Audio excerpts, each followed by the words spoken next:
하나님 말씀 전하겠습니다. 새해에는 하나님 나라를 주제로 같이 말씀을 나누려고 합니다. 하나님의 나라는 천지 창조와 함께 시작되었습니다. 하나님이 이 땅에 공의와 사랑이 가득한 하나님의 나라를 세우기 원하셨습니다. 창세기는 우리에게 그 나라의 시작에 대해서 말씀해 주고 있습니다. 창세기 1장에는 하나님이 이르시되 그대로 되니라는 패턴이 10번이나 반복되고 있습니다. 하나님은 충분히 능력이 있으시다. 그의 말씀은 그대로 이루어진다. 하나님은 온 우주 만물을 말씀으로 창조하시기에 충분한 능력을 가지신 분이다. 강조하고 있습니다. 또한 매일매일 하나님이 보시기에 좋았다고 선언하시므로 창조가 매우 선하고 아름다웠다는 것을 강조하고 있습니다. 하나님은 충만한 능력을 가지고 온 세상을 아름답게 창조하셨습니다. 그리고 하나님은 그 아름다운 세상을 유지, 보존하기를 원하셨습니다. 말씀으로 이 아름다운 세상을 만드시는 능력이라면 말씀으로 또한 이 세상을 다스리는 것 그리 어려운 일이 아닐 것입니다. 그런데 성경은 하나님이 좀 다른 방식을 택하셨다 말씀합니다. 여러분 넷째 날을 한번 보십시오. 해, 달, 별을 지으셨는데요. 1장 14절 말씀 보십시오. 하나님이 이르시되 하늘의 궁창에 광명체들이 있어 낮과 밤을 나누게 하고 그것들로 징조와 계절과 날과 해를 이루게 하라. 16절에 하나님이 두 큰 광명체를 만드사 큰 광명체로 낮을 주관하게 하시고 작은 광명체로 밤을 주관하게 하시며 또 별들을 만드시고. 거기 보니까 하나님이 해달 별들을 만드시고 천체의 운행을 통해서 낮과 밤을 나누고 징조와 계절과 날과 해를 이루게 하셨다고 말씀합니다. 예전 개역 한글 성경에는요. 징조와 사시와 일자와 연한을 이루게 하셨다. 그렇게 번역했었어요.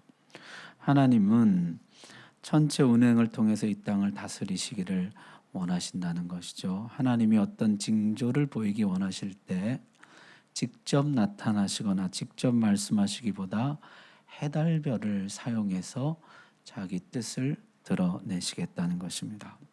우리 며칠 전에 성탄절이었는데요.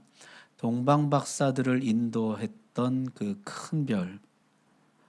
여러분 별이 인도한 것입니까? 하나님이 인도한 것입니까?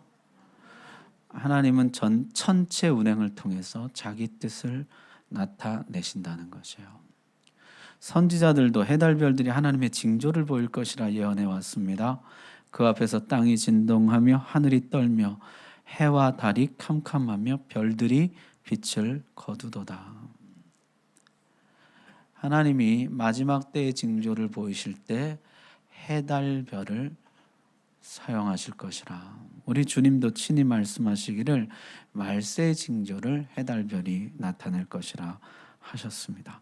그날 환난 후에 즉시 해가 어두워지며 달이 빛을 내지 아니하며 별들이 하늘에서 떨어지며 하늘의 권능들이 흔들리리라. 그때 인자의 징조가 하늘에서 보이겠고 그때 땅의 모든 족속들이 통곡하며 그들이 인자가 구름을 타고 능력과 큰 영광으로 오는 것을 보리라. 하나님이 징조를 천체 운행 가운데 나타내시겠다 하셨습니다.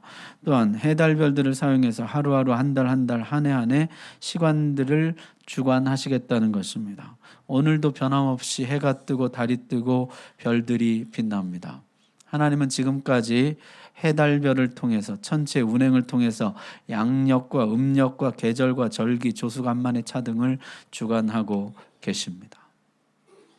그런데 사람들의 눈에는 마치 해달별이 이 모든 것을 주관하고 있는 것처럼 보인다는 것이에요. 그러다 보니까 인류 역사를 통해서 해달별 숭배가 끊이지 않고 있습니다.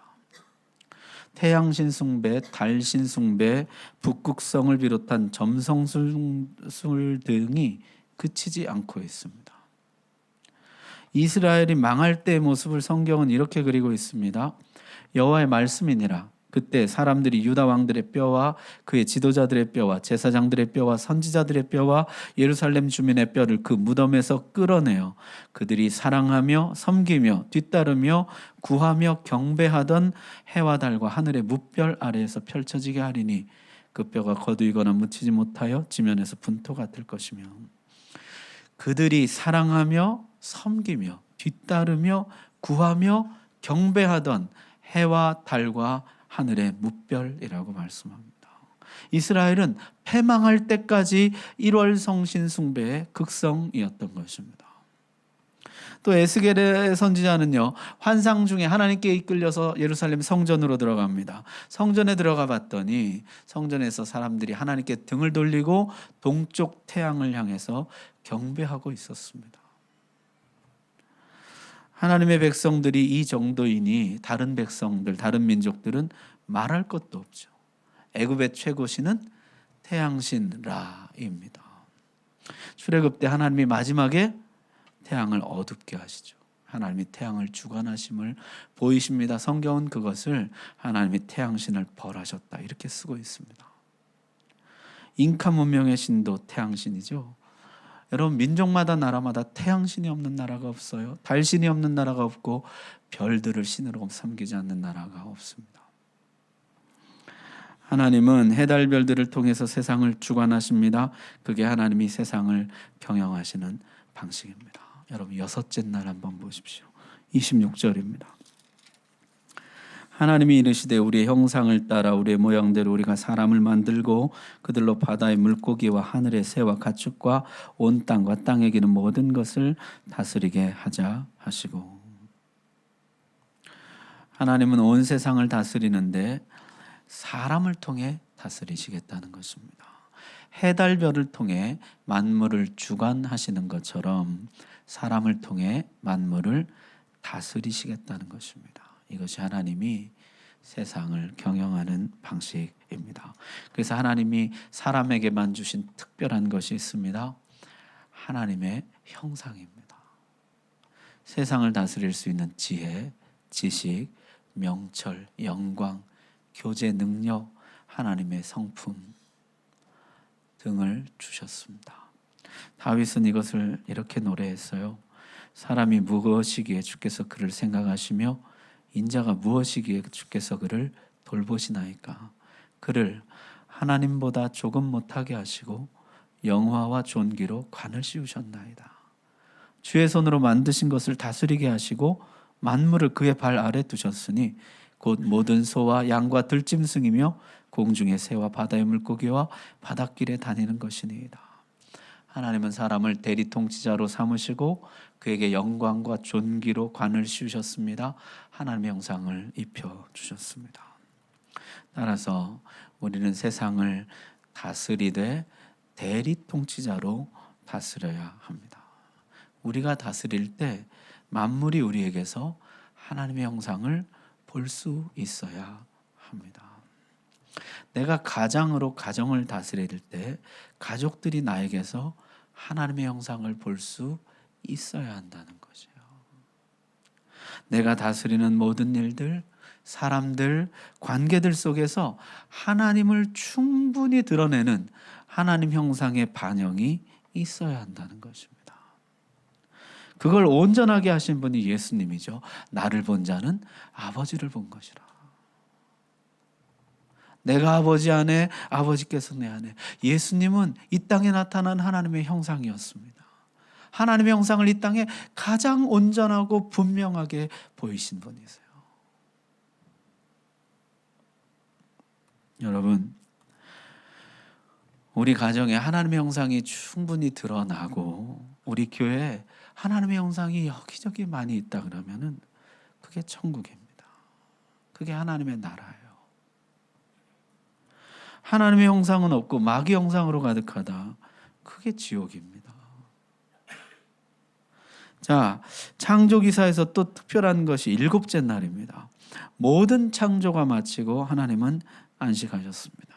일곱째 날을 매우 특별한 날로 만드셨습니다. 여러분 2장 3절 한번 보십시오. 2장 3절 우리 같이 한번 읽을까요? 시작. 하나님이 그 일곱째 날을 복되게 하사 거룩하게 하셨으니 이는 하나님이 그 창조하시며 만드시던 모든 일을 마치시고 그날에 안식하셨음이니라. 아멘. 그동안의 날들이 하나님 앞에서 다 좋은 날들이었습니다. 그러나 일곱째 날은 더 좋은 날이에요. 하나님이 복 주시고 거룩하게 하신 날입니다. 하나님이 안식하신 날입니다. 이날에 하나님은 혼자만 안식하지 않으시고 사람들에게도 안식하라 하셨습니다.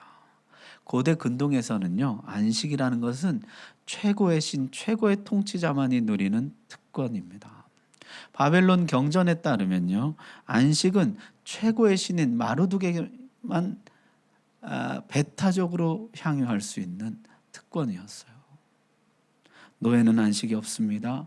신의 안식, 주인의 안식을 위해서 봉사할 뿐입니다. 그러나 하나님은 우리를 안식에 참여시키십니다. 창세기는 인간이 하나님의 노예로 창조된 것이 아니라 하나님의 동역자로 창조되었음을 강조하고 있습니다. 우리는 엿새 동안 하나님과 함께 일하고 일곱째 날에는 하나님과 함께 안식하는 하나님의 동역자들입니다. 따라서 하나님은 우리를 대리 통치자로 삼으셨지만 노예로 여기지 않으시고 동역자로 여기십니다. 하나님과 우리가 합력해서 세상을 다스리는 동역자인 것입니다. 하나님과 함께 일하고 하나님과 함께 안식한다. 하나님은 나를 동역자로 여기시는데요. 나는 지금 하나님을 동역자로 여기고 있습니까? 동역자 몰래 딴 생각하고 그러면 동역이 깨지는 것이죠. 동역자 몰래 딴 주머니 차고 동역자 모르는 거래처를 만들고 그러면 동역은 깨지는 것입니다. 하나님은 결코 그렇게 하지 않으시는데 우리는 종종 그렇게 합니다. 하나님과 함께 일하고 하나님과 함께 안식하는 것. 여러분 어떠세요? 여러분은 신뢰할 만한 동역자입니까? 정말 하나님과 함께 일하고 하나님과 함께 쉬는 동역자입니까? 하나님은 어떠실까요? 여러분, 하나님은 신뢰할 만한 동역자이십니까? 계시록에 보면요, 완성된 하나님의 나라가 나오는데요. 하나님의 나라가 이미 완성되었습니다. 이제 다 끝났어요. 너같이 못나고 부족한 동역자 이제는 더 이상 필요 없다. 하나님 그렇게 하실까요? 거기 보니까요. 다시 밤이 없겠고 등불과 햇빛이 쓸데없으니 이는 주 하나님이 저희에게 비추심이라 저희가 세세토록 왕노릇하리로다. 하나님은 우리를 그 옆자리에 앉히십니다.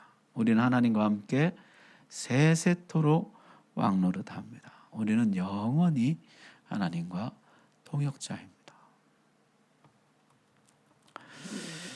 그런데 하나님은 피곤하지도 아니하시고 곤비치도 않으신데 왜 안식을 하셨을까요? 안식은 단순한 쉼을 넘어서 승리의 축제였습니다. 모든 적을 다 물리치고 난 후에 안식. 모든 과업을 다 완수하고 난 후에 안식. 쉼의 의미도 있겠지만은 승리의 의미가 더 크다는 것입니다. 안식은 최고의 신이 다른 모든 경쟁자들, 대적자들을 다 물리치고 난 후에 완전한 승리를 선포하면서 누렸던 축제였습니다. 여러분 1장 2절 한번 보세요. 1장 2절에는 땅이 혼돈하고 공허하며 흑암이 깊음 위에 있었다고 말씀합니다. 하나님은 엿새 동안의 창조 사역을 통해서 혼돈을 제압하고 질서를, 공허를 제압하고 충만을, 흑암을 제압하고 광명을 만들어 주셨습니다. 그리고 일곱째 날에 안식하셨습니다. 승리의 축제, 기쁨의 잔치를 여신 것입니다. 하나님의 대리 통치자인 인간은 하나님과 함께 일하면서 이 땅의 혼돈을 질서로 바꾸고 공허를 충만으로 바꾸고 흑암을 광명으로 바꾸는 노동을 합니다. 그리고 일곱째 날에는 하나님과 함께 안식을 누리면서 하나님이 승리하신 것처럼 우리도 승리할 것에 대해서 격려받고 위로받고 확신을 얻습니다. 승리의 잔치에서 완전한 승리를 맛보고 누리는 것이죠. 완전한 승리, 영원한 승리의 그날을 꿈꾸고 사모하는 것입니다. 안식일은 승리 경축일이에요. 하나님이 승리하신 것을 기념하면서 우리도 승리할 것을 고대하는 날, 그날이 안식일입니다.